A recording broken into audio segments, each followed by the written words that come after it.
슬픔, 그리고 어려움은 인생에서 피할 수 없는 것들입니다. 세상에 슬픔과 고통, 어려움 없는 사람은 아무도 없을 것입니다.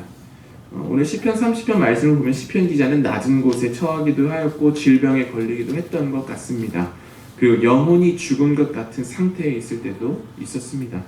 영혼이 죽을 것 같은 상태였다라는 말은 무슨 뜻이냐면 자기가 목숨이 끊어질 정도로, 끊어진 다음에도 이 고통이 끊어지지 않을 것처럼 그렇게 큰 고통이 그의 삶에 있었다라는 것이죠. 물론 시편 기자가 형통할 때도 있었지만 하나님께서 얼굴을 그에게서 가리실 때도 있었습니다. 그러나 그 모든 어려운 과정 속에서도 시편 기자는 하나님을 찾았고 구했고 경험했다라고 말하고 있습니다. 어떻게 고통 가운데 있을 때에 그는 하나님을 찾아낼 수 있었을까요? 이 말씀을 통해 우리가 알 수 있는 첫 번째는 하나님은 우리 곁을 절대로 떠나지 않으신다는 겁니다. 하나님이 우리 곁을 떠나지 않으시기에 우리는 어느 상황 속에서도 하나님을 찾을 수 있고 구할 수 있고 만날 수 있고 경험할 수 있는 것입니다. 우리가 낮은 곳에 있어도, 비천함에 있어도, 우리가 질병에 걸려도, 우리가 슬픔 가운데 있어도, 죽을 것 같은 고민과 고통이 있어도 하나님은 우리를 떠나지 않으십니다. 그렇기 때문에 우리는 언제 어디서나 하나님을 찾을 수 있고 구할 수 있고 경험할 수 있습니다. 그렇다면 하나님을 어떻게 찾을까? 출애굽기 말씀을 보면 이스라엘 백성들이 목이 말랐어요, 광야에서. 그래서 모세에게 원망합니다. 목마르다, 물 좀 줘라, 막 따집니다. 그래서 물을 찾아냈는데 문제는 물에서 쓴맛이 났어요. 마실 수가 없는 물이었습니다. 그러자 하나님은 모세에게 무엇을 보라고 하셨냐면 나뭇가지 하나를 보게 하셨어요. 그리고 그 나뭇가지를 던져라. 그렇게 하면 그 쓴 물이 단물이 될 것이다 라고 말씀하셨고, 실제로 그 나뭇가지 하나를 던지자 마실 수 없었던 쓴물이 단물로 변하였습니다. 생각을 해보면 이스라엘 백성들의 문제는 무엇이었냐면 목마르다는 것이었어요. 목마르면 그냥 마실 수 있는 물이면 충분했을 것입니다. 그러나 하나님은 목마른 것을 해결해 주시는 것에서 그치는 게 아니라 단맛이 나는 물을 주시는 분이에요. 하나님은 그냥 물을 꿀꺽꿀꺽 마시는 게 아니라 그 맛이 달았다는 거죠. 그 사막을 걸으면서 힘들었던 이스라엘 백성들에게 그냥 물을 주시는 분이 아니라 단맛이 나는 물을 주시는 분이었어요. 고통의 해결에서 멈추는 것이 아니라 더 좋은 것을 주심으로 우리에게 기쁨을 주시는 분이 바로 우리가 믿는 하나님입니다. 그 하나님의 일을 어디서 발견했느냐? 기이하고 신비한 곳에서 발견한 게 아니에요. 아주 일상적인 곳에서, 우리가 너무 익숙해서 지나치기 손쉬운 곳에서 하나님의 일은 시작됩니다. 나뭇가지 하나에서 하나님의 일이 시작될 거라고 누가 생각을 했겠어요? 그러나 하나님은 우리 곁에서 계시기 때문에 우리가 아주 손쉽게 잊을 수 있는 간단한 것을 통해서도 하나님께서는 놀라운 일을 하시는 분임을 기억하시길 바랍니다. 그렇기에 우리 삶의 고통과 어려움이 올 때 우리가 해야 할 일은 무엇이냐면 우리의 시선과 마음을 하나님께로 옮기는 것이에요.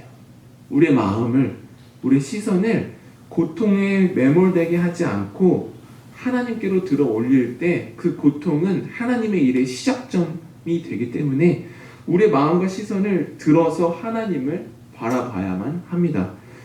그렇게 하면 우리가 주변을 바라보는 방식이 바뀌게 되고 나뭇가지 하나라도 놀라운 일을 하시는 하나님을 기대할 수 있게 되고 나뭇가지로 일하시는 하나님을 경험할 수 있게 됩니다.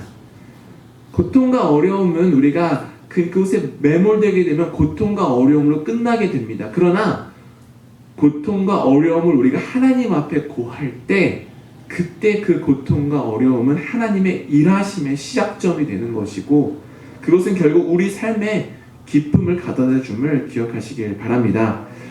오늘 말씀을 다시 보면 하나님은 우리를 끌어내시는 분이에요. 이렇게 끌어내다. 1절과 3절에서 시편 기자는 하나님이 나를 끌어올리셨다라고 말하고 있는데 여기서 끌어올렸다라는 단어는 아래에서 위로 쭉 끌어올렸다라는 의미예요. 1절에서 사용된 단어는 딜리타니, 히브리어로 딜리타니라는 단어인데 언제 사용하냐면 우물에서 물을 끌어올릴 때 사용하는 단어였어요. 우물 사용해 보신 적 있으세요? 다들 있으시고. 전 영화에서만 드라마에서만 한 번도 우물을 써본 적이 없어요. 근데 우물을 영화에서 보거나 여러분도 기억을 떠올리 우물에서 물을 기를 때 어떻게 해요? 그 버켓을 슉 던져 넣죠. 그러면은 이 한국말은 두레박이라고 하죠. 이 두레박이 우물 안에 들어갈 때 두레박의 상상을 해보세요. 두레박은 깜깜한 데로 갑자기 누가 내던진 거예요, 자기를. 그쵸? 사방이 막힌 것 같은 깜깜한 우물 속으로 두레박이 쏙 빠져버립니다. 그러나 두레박은 결국엔 물을 떠서 다시 위로 쓱 올라오죠. 두레박이 스스로 올라올까요? 그런 게 있으면 참 좋겠죠. 그러나 그런 건 없어요. 두레박은 줄에 연결된 상태로 뚝 떨어지게 되고요. 줄을 잡은 사람이 두레박을 우물 밖으로 끌어올려 내는 것이죠. 이와 같이 하나님의 사람들은 사방이 막힌 것 같은 상황에 툭 던져질 때가 있어요. 그러나 그 상황 속에서도 우리가 두려워하지 않을 것은 하나님이 그 줄을 잡고 계시고 그 줄을 통해서 우리를 다시 끌어올려 주시는 분이라는 것을 시편 기자가 지금 말하고 있는 거예요. 우리가 어려움과 고통이 너무 크면요, 사람이 생각을 이전보다 더 작게 할 수밖에 없어져요. 마음도 작아지고 생각도 작아져요. 예전에는 하지 않았던 실수도 하게 되고 자꾸만 이런저런 문제를 더 만들어낼 때가 있어요. 왜냐하면 우리가 어떻게 해야 할지 모르는 상황이 분명히 있거든요. 그러나 분명한 것은 우리가 두레박처럼 우물 속에 쏙 빠지더라도요, 두레박은 우물 안으로 그냥 빠지는 법이 없어요. 목적 없이 빠지는 경우가 없어요. 누군가 실수로 두레박을 우물에 떨어뜨렸다 해도 반드시 두레박은 시원한 물과 함께 올라옵니다. 마찬가지로 하나님께서 우리를 어려움 가운데 놓으신다고 해도 그 어려움 안에는 반드시 하나님의 목적이 있다는 거예요. 그리고 우리를 그 어려운 가운데 내버려 두시는 게 아니라 때가 되면 시원한 물, 우리 삶의 기쁨을 가져다주는 그 물과 함께 들어 올려주시는 분이 우리가 믿는 하나님임을 기억하시길 바랍니다. 그러기에 두레박이 하는 일은 그냥 줄이랑 잘 연결되어 있으면 되는 거예요. 마찬가지로 우리가 해야 하는 건 무엇이냐면 기도와 성경을 읽음으로 하나님과의 연결을 계속 유지하는 거예요. 하나님이 나와 함께 하시다는 사실을 잊지 않기 위해서 우리가 늘 기도해야 하고 말씀을 읽어야 합니다. 그렇게 우리가 하나님과 계속 연결된 상태를 유지한다면 사방이 막힌 것과 같은 어려움 속에서도 나는 혼자가 아니야, 나는 반드시 하나님께서 나를 들어 올리실 거야 라는 희망을 가질 수 있게 되고, 그 희망은 결국엔 현실이 되고 그 현실은 우리 삶의 기쁨을 가져다 줌을 믿으시길 바랍니다. 이어서 말씀을 보겠습니다. 시편 기자는 하나님의 도우심을 경험했어요. 그리고 그 경험 뒤로 새로운 시각을 갖게 되었습니다. 즉 우리 삶에 오는 고통과 슬픔은 현실이에요. 그거는 가짜가 아니에요. 진짜 우리 삶에 있어요.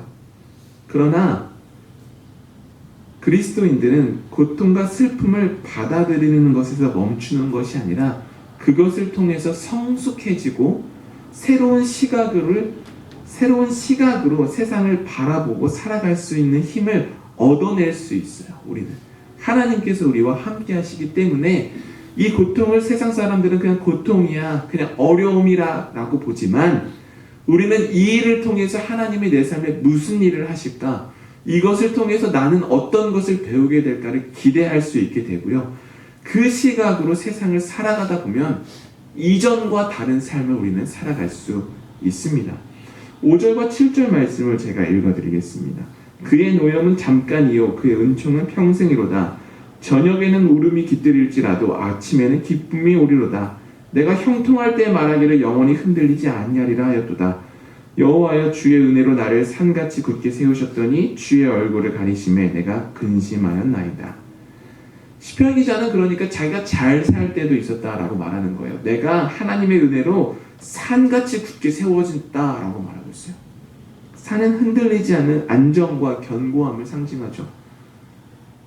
시편 기자는 자기가 삶이 그렇게 산처럼 견고했었다라고 이야기해요. 그러나 시편 기자는 자기가 그렇게 잘 살 때는, 즉 삶의 고통과 슬픔이 없을 때는 하나님의 은혜로 자기의 삶이 이렇게 견고해졌다라는 사실을 몰랐어요. 그러나 하나님의 외면하심을 겪은 후 그는 자기가 자랑하는 삶이 그 토대부터 흔들리고 무너질 수 있음을 깨달았습니다. 그리고 난 후에야 비로소 자신의 평안한 삶이 하나님의 돌보심 때문이었다라는 사실을 알게 되었어요. 즉 무엇을 말하고 있느냐면, 우리가 하나님을 언제 가장 깊게 경험할 수 있느냐면 약해졌을 때라는 거예요.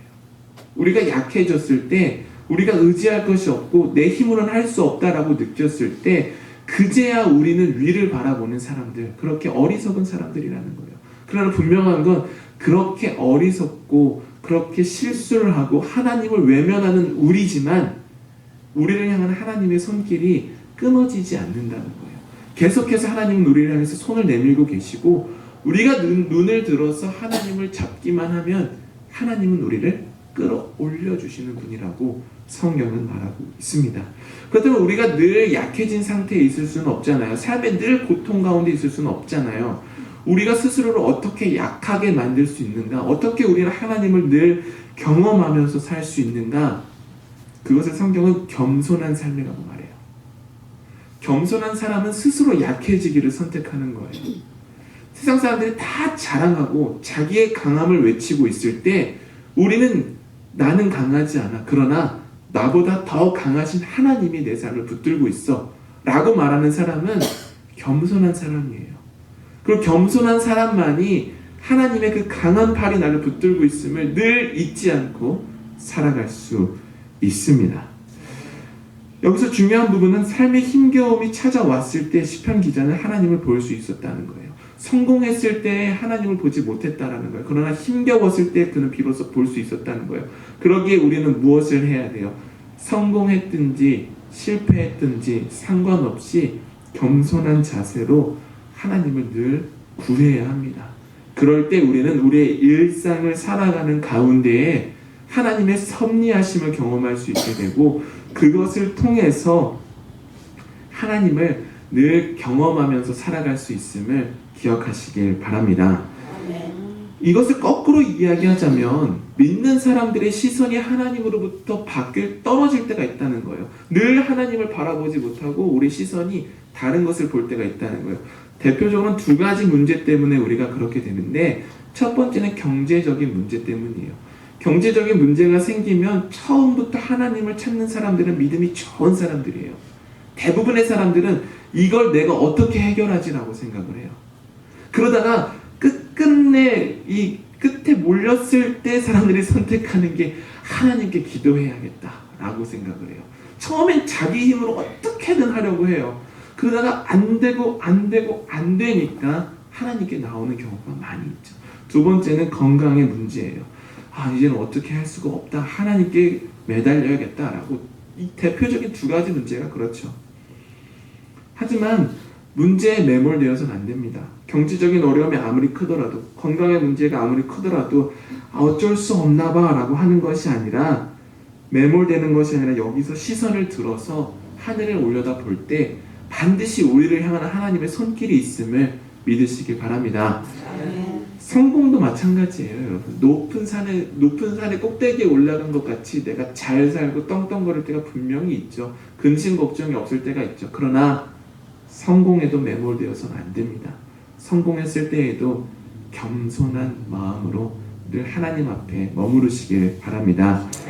왜냐하면 하나님의 은혜는 영원하기 때문이에요. 하나님의 진노로 우리가 아플 수도 있고, 하나님의 진노로 우리가 사업이 실패할 수도 있고, 하나님의 진노로 우리가 어려운 가운데 있을 수도 있어요. 그러나 하나님의 은혜는 영원합니다. 그것이 우리가 어둠 가운데 있더라도 여전히 낙심하지 않을 수 있는 근거가 되는 것이고, 그리스도인들이 갖는 궁극적인 희망입니다. 하나님의 은혜가 늘 우리의 삶을 붙들고 계시기에 우리는 어떤 험한 일이 찾아오더라도 포기하지 않고 걸을 수 있습니다. 왜냐하면 매 순간 하나님의 은혜가 우리 삶을 감싸고 있기 때문입니다. 그렇다면 질문을 하나 드리겠습니다. 여러분은 언제 하나님의 은혜와 돌보심을 경험하셨습니까? 30년 전에요? 2년 전인가? 지금도 그것을 경험할 수 있어야 합니다. 혹시 여러분이 지금 슬픔과 고통 가운데 있을지도 모르겠어요.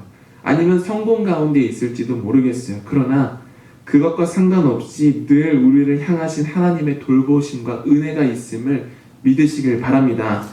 하나님은 결코 우리를 떠나지 않으시고 우리의 삶 속에서 나뭇가지 하나로도 놀라운 일을 하실 수 있는 분임을 기억하시길 바랍니다. 많은 사람들이 그 사실을 믿지 못했어요. 이스라엘 백성들이 그것을 믿지 못했어요. 그래서 하나님께서는 결국 하나님이 가장 사랑하는 아들 예수 그리스도를 이 땅에 보내주셨어요. 그래서 그것을 통해서 하나님의 사랑이 확증되었다라고 성경은 말하고 있어요. 우리는 그 시즌을 보내고 있습니다. 예수님께서 오셨고 다시 오실 것을 기다리는 시즌이 바로 이 대림절 애드벤트 시즌입니다.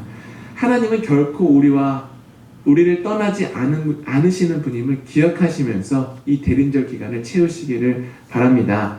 시편 기자는 오늘 말씀에서 이렇게 말하고 있어요. 저녁에는 울음이 깃들일지라도 아침에는 기쁨이 오리로다. 우리 삶에는 늘 기쁨과 슬픔이 반복된다는 거예요. 민물과 썰물처럼. 그러나 분명한 것은 우리의 고통과 슬픔이 끝이 아니라는 거예요. 그리스도인들의 삶의 끝은 절대로 고통과 슬픔이 아닙니다. 그리스도인들은 어두움 속에서도 아침을 바라볼 수 있는 사람들이에요.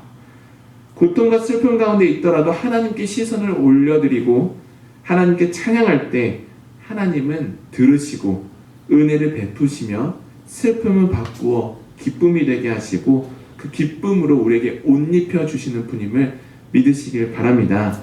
이 은혜와 돌보심이 우리가 세상을 살아갈 힘이 되는 거예요. 어려워도 그래도 살아갈 힘이 되는 것은 이 하나님의 은혜와 돌보심이 끊기지 않기 때문입니다.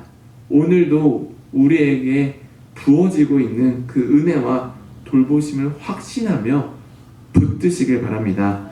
그렇게 되면 여러분의 삶의 슬픔이 기쁨으로 바뀌게 될 것입니다. 과거에 경험했고 지금 경험하지 못했다, 또는 과거에도 경험하지 못했다라고 해도 괜찮습니다. 하나님의 은혜는 오늘도 우리 곁에 있습니다. 우리가 하나님께 시선을 고정하고 하나님을 신뢰하고 하나님과 동행하기로 우리 마음을 활짝 열 때 하나님의 은혜가 우리 삶을 가득 채우고 우리의 삶은 슬픔에서 기쁨으로 바뀌게 될 것입니다. 함께 기도하겠습니다.